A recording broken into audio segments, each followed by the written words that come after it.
Using Strategic Foresight to Future-Ready APU. Hi, my name is Mike Truong, and co-presenting with me today is Jillian Giblert. And we will be sharing some thoughts about how to use Strategic Foresight to spark some important questions and generate some important conversations. Ecclesiastes 10:10 reads, "If the axe is dull and its edge unsharpened, more strength is needed, but skill will bring success." Abraham Lincoln once said that if he had 5 hours to cut down a tree, he'd spend 4 hours sharpening his axe. Today, we want to make a case for taking time out of your busy schedules to sharpen your tools, which will hopefully bring more success more quickly. Here is the idea in brief, the context. Christian colleges and universities, like the rest of higher education, are sitting at the heart of a perfect storm, being tossed and turned by various waves, such as technological advances, demographic shifts, revenue declines, and legislative challenges. The problem: to effectively deal with today's dynamic and disruptive environments, leaders need to complement traditional strategic planning approaches with strategic foresight tools. The former responds to the present condition, while the latter anticipates what's to come. The solution: strategic foresight can help an institution scan today's trends so that it can be better prepared for tomorrow's headlines. In other words, leaders can use strategic foresight to illuminate what is on the horizon and apply the insights gained to inform their current planning and growth. The perfect storm. When asked about the dramatic change in higher education, John Hennessy, president of Stanford University, famously said, "There's a tsunami coming." Tsunami or not, there's a storm brewing in higher education. Let me list a few of the waves affecting higher education. First, we have technological advances, including the rise of online education, learning analytics, mobile devices, and other trends that are disrupting traditional higher education due to its ability to educate more students at a lower cost and with better results.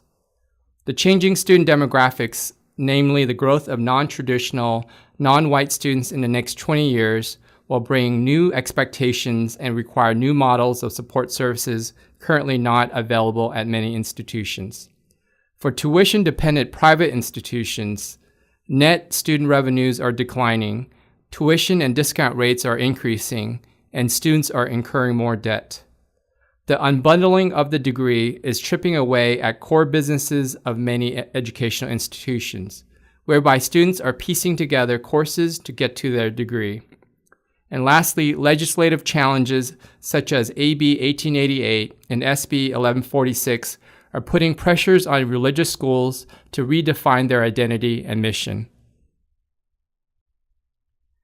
Many institutions use traditional tools like strategic planning and long-range planning to respond to today's dynamic and disruptive environments. The problem is that traditional planning tools are like thermostats. Thermostats keep us comfortable by regulating the room temperature. Likewise, traditional planning focuses on maintaining status quo, protecting and preserving what it has. When conditions change, like an unexpected heat wave, we adjust thermostats accordingly. Similarly, traditional planning focuses on incremental changes, adjusting up or down depending on external conditions. Thermostats are reactive devices and are influenced by their environment. Analogously, traditional planning is a reactive approach to preparing for the future, accepting and reflecting the surrounding environment. We can adjust the thermostat all we want, but that will neither prepare us to withstand the storm nor help us understand what tomorrow brings. We need a different tool, one that doesn't merely react to the present condition, but one that anticipates what's to come. We need something like a barometer, a forecasting instrument. Using foresight offers 3 clear and important advantages. First, foresight clarifies the institution's core business, or jobs to be done, by asking fundamental questions. Institutions that lack broad consensus on what they want to do or who they want to be often try to be more things to more people. As a result, they suffer from mission drift. In the future, only a number of wealthy institutions can do many jobs really well. Institutions with limited resources that attempt to do many jobs will end up not doing any of them very well, and their long-term fate is worrisome. The most effective institutions will be the ones that will do fewer jobs, but will do them exceedingly well. Second, foresight helps an institution understand its current condition and its potential future states, and whether to jump to a new S-curve. When an institution understands where it lies on the S-curve, it knows whether it's growing, maturing, or declining. High-performing institutions continually search for emerging trends, tipping points, and weak signals. Those who spot new S-curves and exploit them early will have competitive advantage over their less prepared rivals. This foresight practice helps institutions not just survive today, but also thrive in an ever more competitive future. And third, foresight can help institutions create new markets or blue oceans by focusing on emerging markets and potential new customers. Leading institutions will succeed not by battling competitors, but by systematically creating new, uncontested markets. This blue ocean strategy focuses on the simultaneous pursuit of high product differentiation and low cost, thereby making competition irrelevant. Institutions use foresight to focus not just on keeping their current customers, but also on finding potential new customers. Strategic foresight, when included as part of our strategic process, gives us the ability to create and maintain a healthy and vibrant forward view and provides insights that can be helpful to us as we work through our strategic goals. It serves as a complement to our strategic vision and plans. It can round out our strategic process by examining the future potentials, opportunities for change, and our readiness for change. Additionally, it can be a lens by which we consider how we can influence the future. Foresight cannot predict the future. However, it helps us to be more aware of the future possibilities.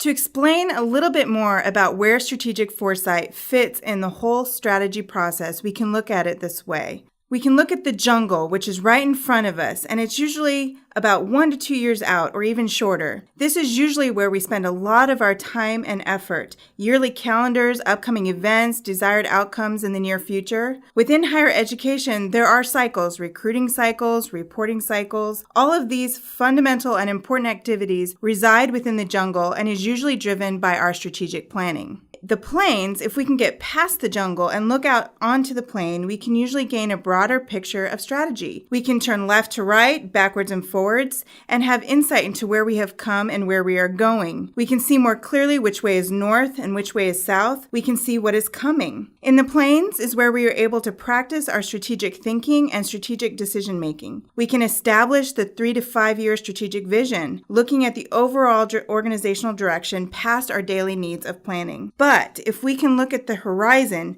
that is where we engage in strategic foresight. We look past the jungle, past the plain, 10 plus years out to see what is coming just beyond those mountains. This involves looking at the possibilities, plausible scenarios, impacts of current trends, and see what the world and organizations could face. This is extremely important to pay attention to, as ultimately, looking at the horizon is to assess our current readiness for the future. If we allow ourselves to look at the horizon and then adjust our current strategies for what we see coming, then change can be manageable and can look different. Strategic foresight is less likely to be a priority because many feel that with the current range of change, we cannot really know what the future will be like. It is uncertain. However, even in uncertainty, we can find ways to prepare. Strategic foresight specifically addresses how we can be more future ready. We do this by looking at the future in 3 distinct ways. The first of which is looking at our expected future. The expected future is based on our current reality, and takes the lens of where are things headed. If everything continues as it is right now, what will the future look like? The results of trends and conditions and the momentum that is moving us forward. Usually there is statistics involved and is part of our historical push to move us into new markets. A second distinct way we can look at the future is by looking at our alternative futures. This means we look at what might happen instead, the result of events and issues that are causing us to have to create contingencies. Speculation and imagination through the use of scenarios shows us all the alternative options that are available to us in the future. The third way that we then look at the future is utilizing the information that we gained from both the expected future and the alternative future and decide where we want to fit within those futures and create a preferred future. We answer, what do we really want to happen? What part of the alternative and expected future would we prefer to see happen? And as a result of our vision, goals, and actions, how would we prefer to exist in the future? We use this information to then speak into and drive our current vision for the future.